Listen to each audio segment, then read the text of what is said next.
Good morning बच्चों। कक्षा 12 विषय जीव विज्ञान अपना चैप्टर चल रहा था 2 का। इसमें थोड़ा सा शेष रह गया है, यानी पराकण के बारे में। यानी लास्ट में जो यानी कहने का मतलब ये कि अगर एनसीईआरटी के तहत देखा जाए, मैं आपको थोड़ा सा बता देता हूँ। एनसीईआरटी के तहत देखा जाए तो इसमें लास्ट में जो टॉपिक शेष रहता है वो कौन सा रहता है? पराकण। परागण, ठीक है, जिसको हम क्या बोलते हैं? पोलिनेशन, जिसको हम कहते हैं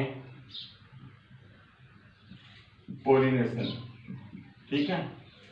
अगर ये टॉपिक कंप्लीट हो जाता है तो इसका मतलब यहाँ पर यानी 2 का लेसन जो है थोड़ा यानी शेष जो रहा है वो पूरा यानी कंप्लीट हो जाएगा। देखो, सबसे पहली जो बात आती है कि परागण कहते किसे हैं। हमने कहा था, देखो 2 प्रकार से होते हैं परागण की प्रक्रिया। से हमने बता दी कि ये फ्लोर्स है, ये क्या है? फ्लोर्स, ठीक है। इसमें ये जो भाग होता है ये कौन सा है? यानी पुमल, ठीक है, यानी जिसको हम बोल सकते हैं पुंकेसर। ये तो क्या है? पराकोष। और ये कौन सा है? ये क्या है? पूतंतु। और दोनों को सम्मिलित रूप से क्या कहा जाता है? पुंकेसर। दोनों को सम्मिलित रूप से क्या बोलते हैं? पुंकेसर। ये जो भाग होता है इसको बोलते हैं वर्तिकाग्र, वर्तिकाग्र, ठीक है। और ये जो भाग होता है इसको बोलते हैं वर्तिका। और ये क्या होता है? अंडाशय। ये क्या होता है यहाँ पर? अंडाशय। कहने का मतलब ये है, देखो परागण की जो प्रक्रिया यहाँ पर होगी किस प्रकार से हम यहाँ पर देखने को यानी देख सकते हैं। इस पराकोष के अंदर क्या होते हैं? परागकण होते हैं। इसके अंदर क्या होते हैं? परागकण। और जब यही परागकण क्या होते हैं, कहाँ पर आ जाते हैं? वर्तिकाग्र भाग पर आ जाते हैं, ठीक है। यही पराकोष के अंदर क्या होते हैं? परागकण। और यही परागकण जब कहाँ पर आ जाते हैं? वर्तिकाग्र भाग पर आ जाते हैं, तो उस प्रक्रिया को हम क्या बोल सकते हैं? परागण, ठीक है। तो सबसे पहले यानी यहाँ पर क्या बात हुई है कि कोई जैसे आपसे कोई ये पूछता है कि परागण किसे कहते हैं, तो आपको क्या बताना कि जब परागकोश के अंदर उपस्थित जो परागकण जो होते हैं, ठीक है, ये परागकण क्या होते हैं कि किसी न किसी माध्यम के द्वारा कहाँ पर आ जाते हैं? वर्तिकाग्र भाग पर आ जाते हैं, ठीक है। और जो वर्तिकाग्र भाग पर आते हैं, इस भाग पर आते हैं, तो उसको क्या कहते हैं? हम यहाँ पर परागकण यानी परागण कहते हैं, ठीक है। तो इसकी मैं डेफिनेशन यहाँ पर लिख रहा हूँ।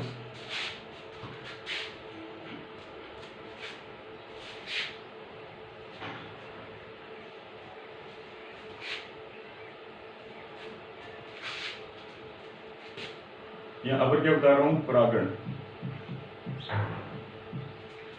इसको क्या बोलते हैं? पोलिनेशन, पोलिनेशन, ठीक है। इसमें देखो क्या होता है, जब परागकोश से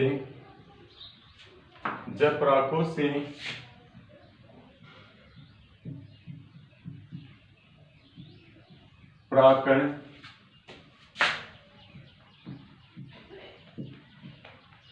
विमुक्त होकर, यानी परागकोश से परागकण विमुक्त होकर किसी न किसी माध्यम की सहायता से, किसी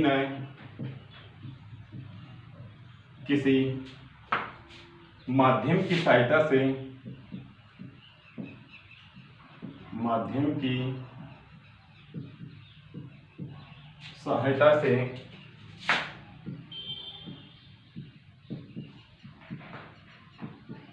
वर्तिकाग्र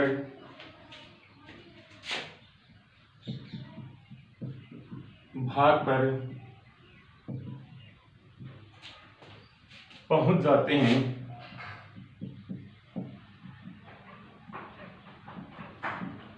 उसे परागण कहते हैं। परागण कहते हैं, ठीक है। हमने क्या बताया कि परागकोश से यानी परागकोश जो होता है उससे परागकण विमुक्त होकर किसी न किसी माध्यम की सहायता से, यानी माध्यम क्या हो सकता है यहाँ पर? यानी जल भी हो सकता है, ठीक है, वायु भी हो सकती है, यानी कोई ना कोई माध्यम यहाँ पर हो सकता है। और उसी माध्यम की सहायता से यहाँ पर क्या होता है कि परागकण जो होते हैं वो कहाँ पर पहुँच जाते हैं, यानी वर्तिकाग्र भाग पर पहुँच जाते हैं। ठीक है, इसके बाद में हम क्या लिखते हैं कि परागकण जो होते हैं, यानी परागण की प्रक्रिया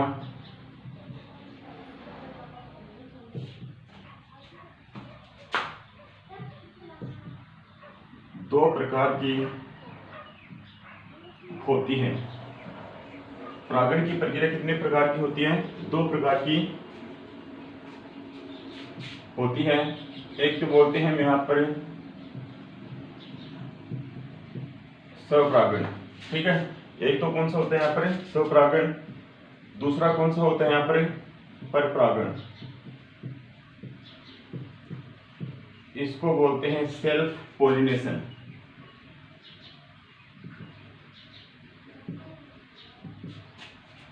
इसको बोलते हैं क्रॉस पोलिनेशन। ठीक है, यानी परागण की जो प्रक्रिया होती है वो कितने प्रकार की होती है? दो प्रकार की होती है। एक को तो हम यहाँ पर बोलते हैं स्वपरागण और दूसरा कौन सा होता है यहाँ पर परपरागण। ठीक है, अब देखो मैं इसके बारे में आपको समझाता हूँ कि स्वपरागण कौन सा होता है, परपरागण कौन सा होता है। बहुत इंपॉर्टेंट है, हालांकि ये परीक्षा में बहुत बार प्रश्न पूछा भी गया है कि परागण की प्रक्रिया या परागण से रिलेटेड जो इन्हीं अनुकूलताएं हैं वो यहाँ पर पूछी गई हैं। तो सबसे पहले देखो दोनों को समझा देता हूँ, दोनों ध्यान से।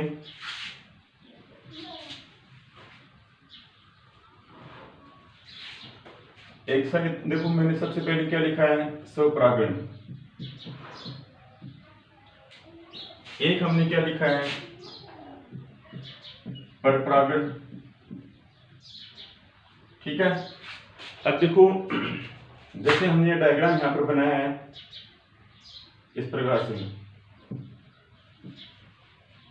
ये पुष्प तो एक ही है इस प्रकार से ऐसे। ठीक है, अगर इससे परागकण कहाँ पर आते हैं? इस वर्तिकाग्र भाग पर आते हैं। ठीक है, यानी इस परागकों से परागकण कहाँ पर आ गए? इस भाग पर आ गए, यानी पुष्प वही है और इसी पुष्प के परागकण कहाँ पर आए? यानी इस भाग पर आए। तो इसका मतलब एक प्रक्रिया कौन सी होती है? स्वपरागण की होती है। जब किसी पुष्प के परागकण उसी वर्तिकाग्र भाग पर पहुंच जाते हैं तो उसको क्या बोलते हैं? हम यहाँ पर स्वपरागण बोलते हैं। ठीक है, तो याद रखना है यानी पुष्प एक ही है, यानी पुष्प कैसा है यहाँ पर सिंगल फ्लोर्स, यानी इसके परागकण जो होते हैं अगर इसी पुष्प के वर्तिकाग्र भाग पर पहुंच जाते हैं तो उस प्रक्रिया को क्या बोलते हैं? हम यहाँ पर स्वपरागण बोलते हैं। परपरागण में क्या होगा? जैसे परपरागण की बात हम यहाँ पर देखते हैं, जैसे ये कोई प्लांट है, एक ये प्लांट है ऐसे, इस पर यहाँ पर क्या लगे हुए हैं? पुष्प, और यहाँ पर भी क्या है? पुष्प, इस प्रकार से ऐसे। फ्लोर्स कितने हैं? दो, नहीं कितने प्लांट हैं? दो प्लांट हैं। जब इस यानी इस कहने का मतलब इसके परागकण कहाँ पर पहुंच जाते हैं? इस वर्तिकाग्र भाग पर, यानी पादप कितने? दो, और यहाँ पर पादप कितने थे? एक ही है, यानी एक ही प्लांट है। ठीक है, यानी एक ही पौधा है, जबकि यहाँ पर कितने पौधे हैं? दो। ठीक है, इसके परागकण कहाँ पर पहुंच रहे हैं? इस यानी उसी जाति के दूसरे फ्लोर्स के वर्तिकाग्र भाग पर पहुंच जाते हैं। तो इस प्रक्रिया को हम क्या बोलते हैं? यहाँ पर परपरागण बोलते हैं। ठीक है,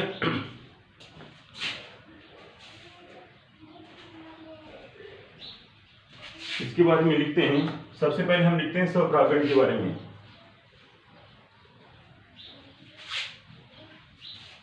सबसे पहले मैं यहाँ पर लिख रहा हूं स्वपरागण, जिसको इंग्लिश में हम यहाँ पर क्या बोलते हैं? Self pollination. Self pollination. ठीक है, परिभाषा हम यहाँ पर क्या लिखेंगे? जब किसी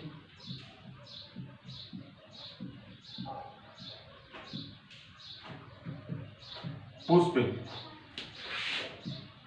के परागकण, जब किसी पुष्प के परागकण उसी पुष्प के वर्तिकाग्र भाग पर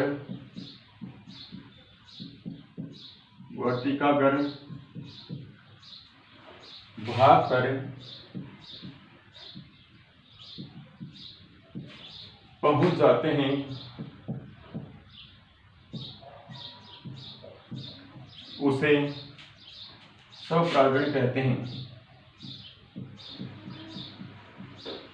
उसे स्वपरागण कहते हैं। यानी जब किसी पुष्प के परागकण जो होते हैं उसी पुष्प के वर्तिकाग्र भाग पर पहुंच जाते हैं तो उसी प्रक्रिया को हम यहाँ पर क्या बोलते हैं, यानी स्वपरागण कहते हैं। ठीक है। इसके बाद में कौन सा आता है, परपरागण।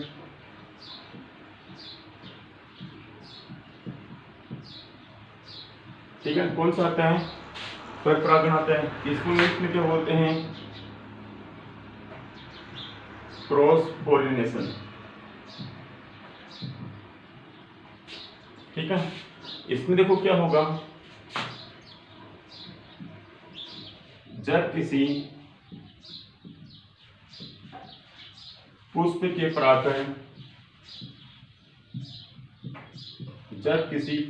परागकण उसी जाति के किसी अन्य पादप के पुष्प के वर्तिकाग्र भाग पर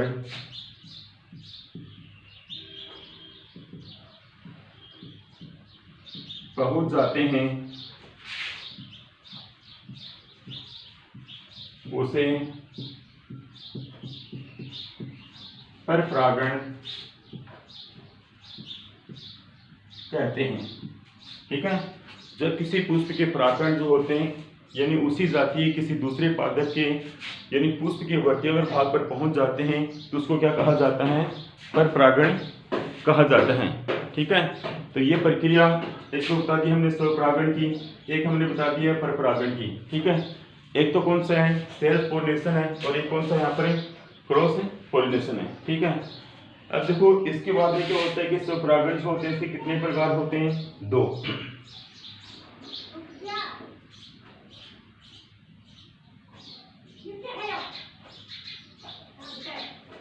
देखो स्वपरागण जो होते हैं इसके कितने प्रकार हम यहाँ पर जो प्रकार देखते हैं वो 2 प्रकार के होते हैं। एक तो होता है स्वयुग्मन। ठीक है। यहाँ पर मैं लिखता हूं स्वपरागण के प्रकार। ठीक है। किसके प्रकार, स्वपरागण के प्रकार, टाइप्स ऑफ सेल्फ पोलिनेशन। ठीक है। यानी टाइप्स ऑफ सेल्फ यानी स्वपरागण के प्रकार। देखो इसमें 2 प्रकार के होते हैं। एक तो हम बताते हैं यहाँ पर स्वयुग्मन, और एक कौन सा होता है, सजात पुष्पी परागण। सजात पुष्पी परागण। ठीक है। देखो स्वयुग्मन कौन सा होता है, सजात पुष्पी परागण कौन सा होता है वो देखना है। ये प्रश्न जैसे ये परीक्षा में अगर प्रश्न जो पूछा जाएगा या टेस्ट वगैरह जो होते हैं इसमें ये कहते हैं कि स्वपरागण किसे कहते हैं और स्वपरागण के प्रकार जो होते हैं वो कितने प्रकार के होते हैं। ठीक है। देखो जैसे ये कोई प्लांट है, इसके ये पुष्प हैं, ऐसे 2 ही पुष्प बना दिए हमने। ठीक है। अब देखो 2 प्लांट, जैसे ये भी एक प्लांट है ऐसे। ठीक है। अब देखो इसमें क्या होता है, स्वयुग्मन यानी स्वयुग्मन की जो प्रक्रिया होती है, अगर इसके परागकण इसी पुष्प के वर्तिकाग्र भाग पर पहुंच जाते हैं, स्वयुग्मन की प्रक्रिया में क्या होता है कि जब इसके परागकण उसी पुष्प के वर्तिकाग्र भाग पर पहुंच जाते हैं तो उस प्रक्रिया को हम क्या बोलते हैं, स्वयुग्मन। इसको हम कह सकते हैं स्वयुग्मन। ठीक है। अब देखो सजात पुष्पी परागकण जो होते हैं, इसमें क्या होता है कि जब इस पुष्प के परागकण जो होते हैं उसी पादप के किसी दूसरे पुष्प के वर्तिकाग्र भाग पर पहुंच जाए, या हम ये भी कह सकते हैं कि उसी जाति के दूसरे यानी उसी जाति के दूसरे यानी जो पुष्प जो होता है उसके वर्तिकाग्र भाग पर पहुंच जाते हैं, तो उसको क्या बोलते हैं हम यहाँ पर, सजात पुष्पी, सजात पुष्पी परागण। क्या बोलते हैं, सजात पुष्पी परागण। तो हो गए ना, अगर इसी पुष्प की वर्तिकाग्र यानी इसी पुष्प यानी ये जो पुष्प है इसके परागकण अगर इस पुष्प के वर्तिकाग्र भाग पर पहुंच जाते हैं तो उसको तो हम क्या बताते हैं, स्वयुग्मन। सजात पुष्पी परागकण जो होते हैं यानी इस पुष्प के परागकण जो होते हैं वो उसी पादप के किसी दूसरे पुष्प या उसी जाति के जो पादप जो होते हैं उसके पुष्प के वर्तिकाग्र भाग पर पहुंच जाते हैं तो उसको हम क्या बोलते हैं यहाँ पर, यानी सजात पुष्पी परागण बोलते हैं। तो सबसे पहले हम लिखते हैं किसके बारे में, स्वयुग्मन के बारे में।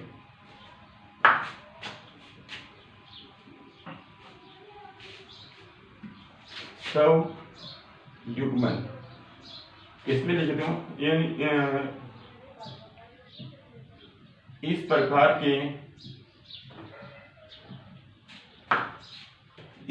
के परागण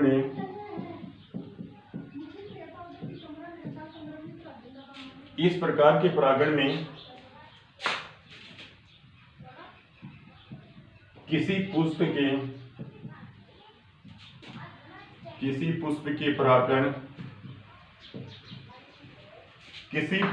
परागकण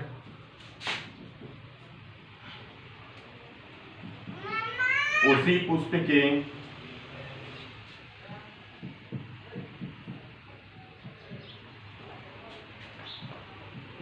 वर्तिकाग्र भाग पर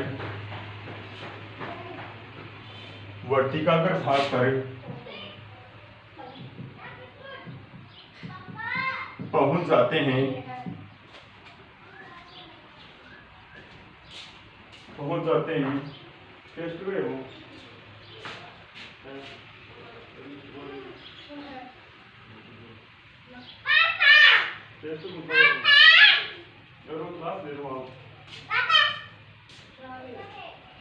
वर्तिकाग्र भाग पर पहुंच जाते हैं, उसे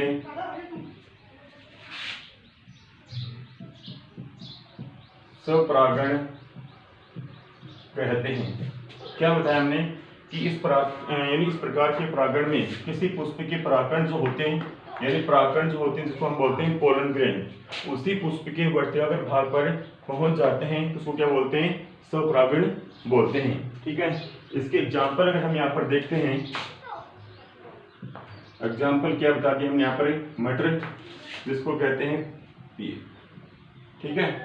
तो ये प्रक्रिया कौन सी होती है, स्वपरागण यानी स्वयुग्मन की होती है, यानी पुष्प एक ही है, जैसे ये यानी पुष्प एक ही है, इसके परागकण जो होते हैं अगर इसी के वर्तिकाग्र भाग पर पहुंच गए हैं तो इसका मतलब कौन सी प्रक्रिया होती है, स्वयुग्मन की होती है। इसके बाद में कौन सा आता है, सजात पुष्पी परागण। दूसरे नंबर पर हम कौन सा देखते हैं,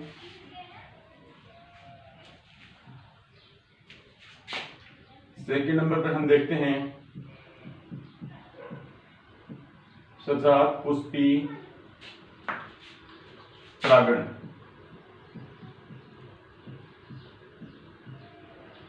कौन सा देखते हैं, सजात पुष्पी परागण। हम क्या लिख सकते हैं इसके बारे में, इस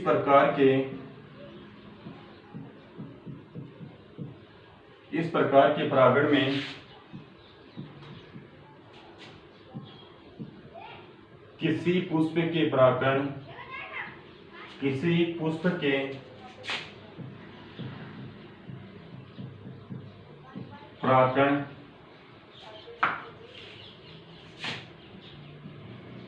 उसी पादप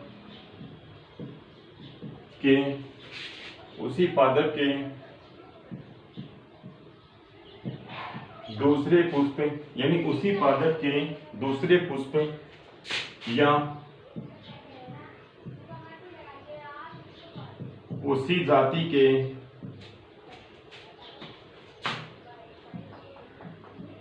अन्य पादप के वर्तिकाग्र भाग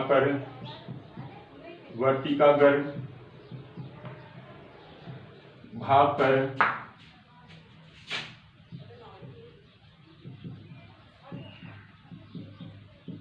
पहुंच जाते हैं, उसे सजात पुष्पी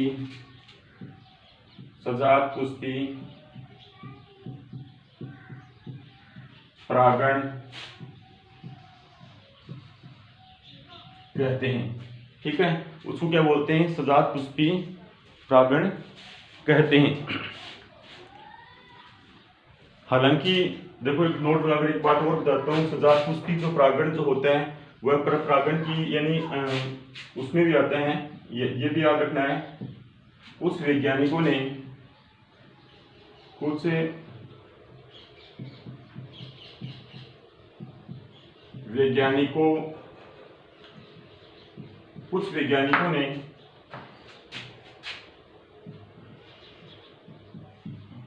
सजात पुष्पी परागण को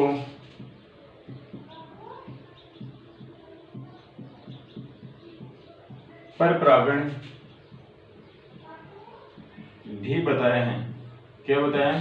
यानी कुछ वैज्ञानिकों ने सजात पुष्पी परागण को क्या बताया है? पर परागण भी बताया है। क्योंकि अन्य पादप जो होते हैं, अगर अन्य पादप के ऊपर पहुंच रहे हैं तो उसका मतलब वो कौन सा होता है? यहाँ पर देखने को ये मिलता है, यानी पर परागण मिलता है। तो इसको देखो, यानी इस पर थोड़ा सा यानी कंडीशन जो अप्लाई हो रही है, इसको यहाँ पर यानी स्वपरागण भी यहाँ पर बता सकते हैं, पर परागण भी हम यहाँ पर इसको बता सकते हैं। ठीक है, इसका एग्जाम्पल जो हम यहाँ पर देखते हैं, जैसे एग्जाम्पल ये कहने का मतलब कोई भी जैसे सरसों वगैरह जो होती है, इसका एग्जाम्पल हम ये भी कह सकते हैं सरसों, उसके अंदर यानी स्वयुग्मन की प्रक्रिया भी होती है। और कौन सा होता है यहाँ पर? सजात पुष्पी परागण भी होता है। आनुवांशिक दृष्टि से ये स्वपरागण होता है, लेकिन पार्श्व की दृष्टि से, यानी कहने का मतलब आनुवांशिक, देखो ये बात लिखनी भी साथ साथ में, एक तो सजात पुष्पी परागण जो होता है, यानी सजात पुष्पी जो परागण जो होता है, इसको हम क्या बता सकते हैं? आनुवांशिक दृष्टि से इसको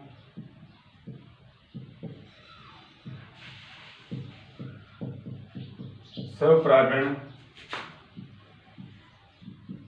कहा जाता है। यानी कौन सी दृष्टि से? यानी आनुवांशिक दृष्टि से इसको क्या कहा जाता है? यानी स्वपरागण कहा जाता है। लेकिन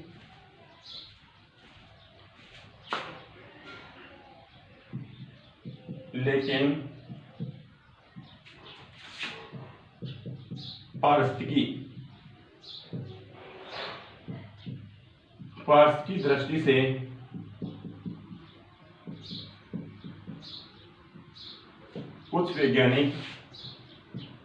दृष्टि से कुछ वैज्ञानिक इसको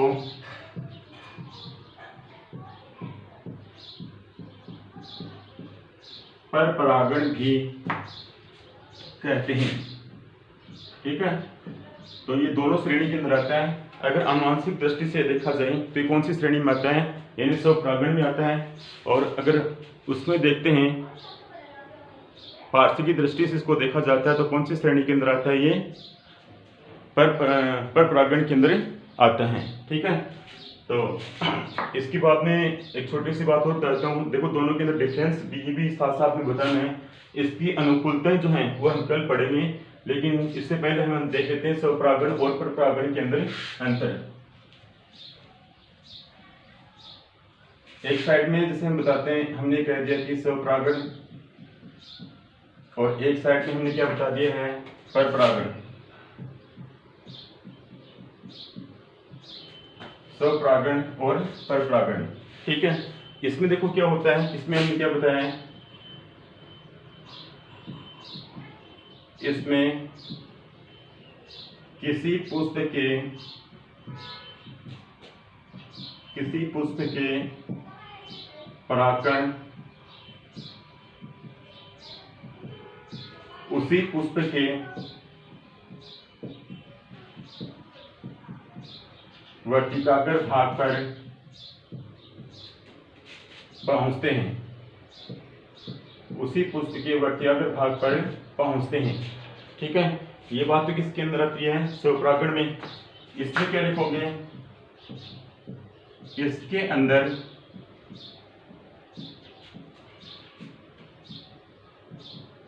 किसी पुष्प के परागकण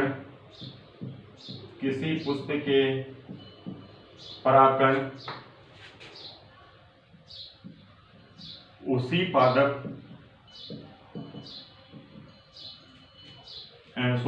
किसी पुष्प के परागकण उसी जाति के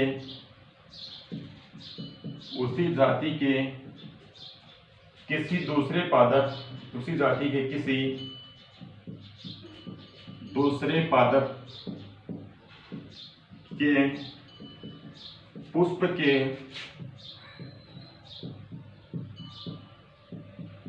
वर्तिकाग्र भाग पर